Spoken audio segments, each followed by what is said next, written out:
I told my boss I was taking off for 30 days. And a lot of people were like, girl, are you crazy? Will you even have a job after 30 days? Have you seen the economy? And I was like, well, yeah, I have the time. And plus, I needed to do some things, which we'll get into that later. But still, I call this my first real door that I was opening for myself. So in this video, I'm not going to tell you what to do, but I'm going to show you what it looks like to redesign your life while having a 9 to 5 in 30 days. Follow me. So I'm back at work. But before I took my 30 days off, listen, I had to take a break, a mental break, because I was tired, I was exhausted, and quite frankly, I was sick of doing the same old mundane things that I always do. As a community activist, I also curate safe spaces for women to come and do the things that they never designed time to do for themselves. But it is these things that you need to do. You might need to talk, you may need to write, you may need to journal, listen to your podcast, whatever it is that you need to do. I curate spaces so that women can have the opportunity to do that safely. So curating events as a solo entrepreneur and also working my 9 to 5, I have a very stable career. I'm a communications manager for a nonprofit organization in Seattle, so it's a stable career. I just always feel so stuck though, and it's not because I'm trying to do multiple things at once. I just feel stuck when I'm at work. I dream of freedom, like true freedom, financial freedom, time freedom. I don't like rushing, waking up in the morning. Even when I wake up earlier, where I don't have to rush because of time, I still have this like masculine rush energy because I'm doing something that I'm truly not designed to do. I'm waking up to do something that is not really what I want to wake up and do. I don't have children yet, but when I do have children, I want to be able to design my day around their needs. I don't want to have to rely on childcare or them going to school. I want to be a fully present parent. So I dream of freedom in a total different way. And of course, with dreaming of freedom, on the other side of that, there's fear. Fear is right on the other side, right? It's like the fear of making the wrong move, or the fear of what my family might think, or is this the right decision for me and the family that I'm creating? And is this going to be sustainable? Should you quit your 9 to 5 and like build your dream life, right?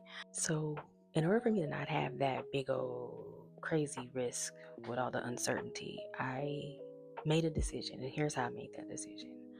I just asked myself, what is one thing that I can do that would get me closer towards that step or closer in that direction? Because was I going to quit my job? No, right? But I did still not want to be stagnant in my choices. So I was like, okay, what's this one thing I can do? Well, I knew I had time off, and I also knew that I needed to move. So I said, you know what? I'll just take 30 days and be very intentional about redesigning my life. I was not going to quit, and I was not trying to escape. I was just being super intentional about redesigning my life and what that would look like without the financial barrier being in the way. So that 30-day redesign was crazy. I'm not going to sit here and tell you that it was amazing. It was the best time of my life. It was difficult. If I can be transparent, a lot happened in 30 days. I had to move. I hosted an event. I made some choices that we will discuss later on in the channel, but I reflected. And I reflected on my personal life and on my business life. So the point of my 30-day redesign was to find clarity. I wanted to really hone in on like, what does freedom look like and what does it feel like in my body? I just really wanted to design a day that felt like my own. I wasn't trying to build the perfect life in 30 days. That was not the point. I just wanted to build something that resonated more than the life that I'm currently living. So from the reflection of my business, I decided that the open door policy is a philosophy for how I live my life and how you can live yours too. It's less of a coaching business. Am I still a life coach? Absolutely. Will I still hold you accountable? Absolutely. But it's more of a movement about designing a life that you don't want to escape from. Designing a life that is worth getting out of bed in the morning for. So the open door policy is a way of life because every life-changing opportunity started with a decision to open a new door. Now, some doors lead to growth, some doors lead to failure, but every door teaches you a lesson. Knock, and the door will be open unto you. You don't need permission to knock. You just need a decision. And I'm here to show you that. I'm not going to tell you what to do. I'm just going to show you what it looks like to keep opening doors and invite you to make a decision to open your door.